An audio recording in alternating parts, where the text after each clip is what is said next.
Okay, ഇന്ന് നമ്മൾ ഉണ്ടാക്കാൻ പോകുന്ന ഒരു കുരിശാണ്. അത് സ്നേക്ക് ബോട്ട് ഒരു കുരിശാണ്. അത് വളരെ ഈസിയാണെന്നാണ് എൻ്റെ മാത്ര പറയുന്നത്. അപ്പോൾ നമ്മൾ ഉണ്ടാക്കാൻ പോവുകയാണ്.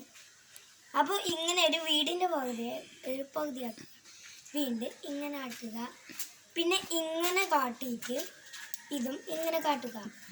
അപ്പോൾ ഇത് ഇങ്ങനെ, അപ്പോൾ 1 2 3 4, അപ്പോൾ 1 2 3 4 എടുത്തിട്ട് നമ്മൾ ഇങ്ങനെ കാട്ടുന്നു. ഇങ്ങനെ കാട്ടിയിട്ട് നമ്മൾ ഇങ്ങനെ കാട്ടുന്നു. ഇത് കാട്ടിയിട്ട് ഇത് ഇങ്ങനെ കാട്ടുന്നു. വീണ്ടും അതേപോലെ ഇങ്ങനെ കാട്ടുന്നു. പിന്നെ ഈ ചെറിയ സാധനം ഇങ്ങോട്ട് നേരായി. ഓക്കെ ഫ്രണ്ട്സ്, ഇന്ന് നമ്മൾ ഉണ്ടാക്കിയിരിക്കുന്നു കുരിശാണ്. ഉണ്ടായിരിക്കുന്നു.